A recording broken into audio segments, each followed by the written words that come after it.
Hi guys, നമുക്ക് ഒരു അനാർക്കലി കുർത്തിയുടെ താഴത്തെ ഭാഗം പാനൽ കട്ടിൽ ചെയ്യണം എങ്ങനെയാണെന്ന് നോക്കാം.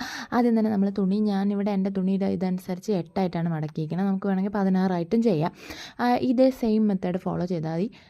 അളവിൽ മാത്രം ചെറിയ ചേഞ്ച് വരും. അപ്പോൾ നമ്മൾ ആദ്യം നമുക്ക് ആവശ്യത്തിനുള്ള ലെങ്ത്ത് ഒന്ന് അടയാളപ്പെടുത്തി അത് കട്ട് ചെയ്ത് മാറ്റിയതിന് ശേഷം ഈ തുണി ഫോൾഡ് ചെയ്ത തുണിയുടെ മൊത്തം വീതിയുടെ ഹാഫ് എടുക്കണം. എന്നിട്ട് നമ്മൾ അടയാളപ്പെടുത്തുന്നത്, അതായത് ഇതിൽ കാണുന്നത് പോലെ അതിൻ്റെ ഫുൾ എത്രയാണെന്ന് നോക്കിയിട്ട് അതിൻ്റെ നടുക്ക് ഭാഗം നമ്മളൊന്ന് അടയാളപ്പെടുത്തിയതിന് ശേഷം ഇനി ഹിപ്പിൻ്റെ അളവ് എങ്ങനെ അടയാളപ്പെടുത്തണമെന്നാണ് ഞാൻ പറയാൻ പോകുന്നത്. അതായത് നമ്മൾ ഹിപ്പിൻ്റെ ടോട്ടൽ എത്രയാണെന്ന് നോക്കിയതിന് ശേഷം അതിനെ നമ്മൾ എത്ര പാനലുണ്ട്, 8 പാനൽ കൊണ്ട് ഡിവൈഡ് ചെയ്തതിന് ശേഷം അതിൻ്റെ കൂടെ 1.5 2 സീം അലവൻസും കൊടുത്തിട്ട് കിട്ടുന്ന ആൻസറിനെ നമ്മൾ 2ആയിട്ട് ഭാഗിച്ചതിന് ശേഷം നടുക്ക് നമ്മളൊരു ഡോട്ട് കൊടുത്തില്ലേ, അവിടെ നിന്ന് ഈ കിട്ടിയ ആൻസറിനെ അങ്ങോട്ടും ഇങ്ങോട്ടും വെച്ച് ഓരോ ഡോട്ടിട്ട് കൊടുത്തിട്ട് നീളത്തിനൊരു വര ഇതേപോലെ ഒന്ന് വരച്ചു കൊടുക്കണം.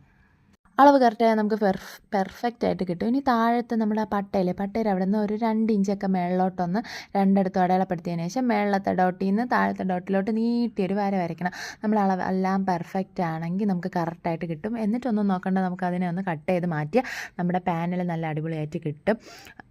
ഇത് അങ്ങോട്ടും ഇങ്ങോട്ടും ഓടുന്ന തുണിയായതുകൊണ്ട് ഞാൻ എൻ്റെ പുറത്ത് ഡയറിയും പിന്നെ ഒരു സൈഡ് ചവിട്ടി പിടിച്ചിട്ടൊക്കെയാണ് വെട്ടിയെടുക്കുന്നത്. നിലത്തിട്ടിട്ട് നമ്മുടെ പാനൽ കറക്റ്റായിട്ട് ഇട്ടിട്ടുണ്ട്. ഇനി ഞാൻ ഈ കാണിക്കുന്നത് പോലെ ഒന്ന് സ്റ്റിച്ച് ചെയ്തും കൂടെ എടുത്താൽ നമുക്ക് അനാർക്കലിയുടെ താഴത്തെ ഭാഗത്തെ പാനൽ കട്ട് ചെയ്ത പോർഷൻ നല്ല അടിപൊളിയായിട്ട് കിട്ടിയിട്ടുണ്ടായിരിക്കും. എന്നാൽ പിന്നെ അത്രയേ ഉള്ളൂ ഗായ്സ്. വീഡിയോ ഇഷ്ടപ്പെട്ടാൽ ലൈക്ക് ചെയ്യാനും ചാനൽ സബ്സ്ക്രൈബ് ചെയ്യാനും മറക്കണ്ട. ടാറ്റാ.